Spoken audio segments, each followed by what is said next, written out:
আল্লাহ কি লড়ে মানে। হ্যালো হোয়াটসঅ্যাপ ভিডিওতে সবার কি অবস্থা? আমরা এসে পড়ছি একটা হরর ব্লগ করতে। আমাদের সাথে আমাদের পিছে ক্যামেরাম্যান আছে, আর আমাদের সাথে একটা ভাই আছে, নাম কি ভাইয়ের নাম? লাইটম্যান আছে জুবাইর, আর আমার সাথে জুবাইর আছে। আর এখন আমরা যাবো একটা কবরস্থানে। তো গাইস দেখতে দেখতে ব্লগটা এই এন্ডে এসে পড়ছে। আর তোমরা দেখতে পাচ্ছ গাইস আমরা কবরস্থানে আছি এখন। আর কবরস্থানে মানে আমি বলি আমরা এটা পার্ট 2 আনবো। আজকের ব্লগটা হয়তো বা অনেক খারাপ, মানে ইনকমপ্লিট লাগতে পারে, বাট এখন মানে অনেক ঝামেলা। আর বিশেষ করে এখন তারাবির সময় একটা মানুষ নাই ওখানে, জাস্ট ফ্যাক্টরিতে কাজ করতে আসছে 2জন না 3জন, একটা মানুষ নাই এখন। আমাদের মানে যে লাইটম্যান আর ক্যামেরাম্যান ওরা তো এখানেই থাকে, এলাকায় থাকে। তো ওরা বলতেছে যে এখন পসিবল না, আর দরকার হলে 2-4 দিন পর আবার একবার আসবো। এটা পার্ট 2 আমি অবশ্যই আনবো। এরপর ভ্লগ করার জন্য আমরা পরের দিনই চলে যাই। আজকের ব্লগে আমরা একটা কবরস্থানে যাব, যে কবরস্থানটা পুরো ডেডলি, মানে জাস্ট সুইসাইড কবরস্থান বলে যেটারে। গাইজ এখন দেখতে পাচ্ছি এটা হচ্ছে কবরস্থান এটা। আর এটা হচ্ছে একটা, এটা কি আসলে আমি বলতে পারি না। ক্যামেরাম্যান জানো? জানে না। ওকে, ক্যামেরাম্যান জানে না গাইজ। একটা অ্যাবেন্ডেন্ট জায়গা আর কি। গাইজ এখন আমরা যাবো কবরস্থানের ভিতরে। আর কবরস্থানে তোমরা দেখে নিতে পারো যে এখানে কি লেখা আছে। সালাম লেখা দেওয়া। আমরা কবরস্থানের এদিক দিয়ে যাবো নাকি রোড? ওকে, রোড দিয়ে যাই গাইজ। পিছনে কিন্তু অনেকজন আমরা বলে দিতেছে যে কেমনে কি করতে হবে। আমি কিন্তু জানি না এখানে সম্পর্কে একটা। গাইজ এখানে কবরগুলো দেখাইতে পারো ছেলে, একটু ভিউটা দেখাও। ভিউ দেখাও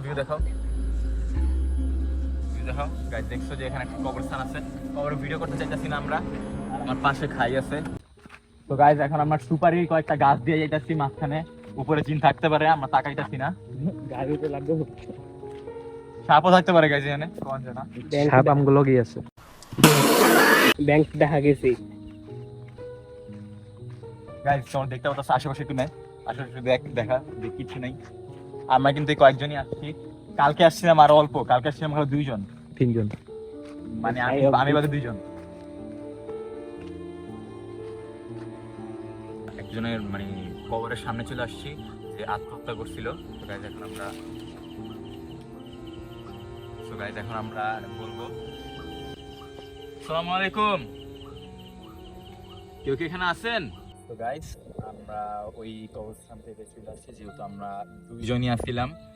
অ্যান্ড 2জন যেহেতু আসছিলাম, এখন কবরস্থানে একটু মানে প্যারানর্মাল অ্যাক্টিভিটি হয়েছিল ওখানে। Paranormal activity? হোয়াট? গাইজ আমি সত্যি বলে এমন কিছুই হয় নাই। কেউ এখানে আছেন?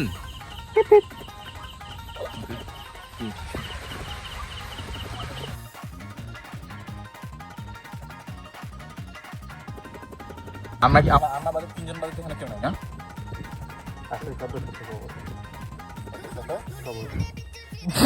না 3জন বাদে তার কেউ নাই না। এনে 500 ইনসান আছে, এনে 200 ইনসান আছে।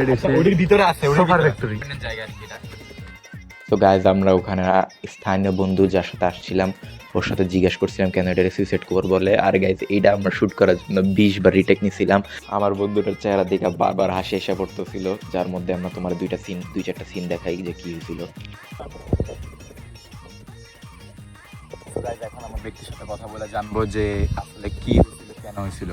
তো গাইজ এটা মানে গাইজ এবার আমরা জানবো যে কি হয়েছিল, কেন এটাকে কবরস্থান, কেন এটাকে সুইসাইড কবরস্থান বলে। পুঁইশাক কবর থেকে বলা যায় 1600 বা 1650 সালের আশেপাশে এখানে এক জমিদার ছিল।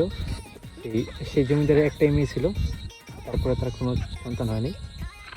তার মেয়ে আসলে কি হয়েছিল, এটাকে কেন সুইসাইড কবরস্থান বলা হয়? এটা অ্যাকচুয়ালি সুইসাইড কবর না, এটা অ্যাকচুয়ালি নর্মাল কবর।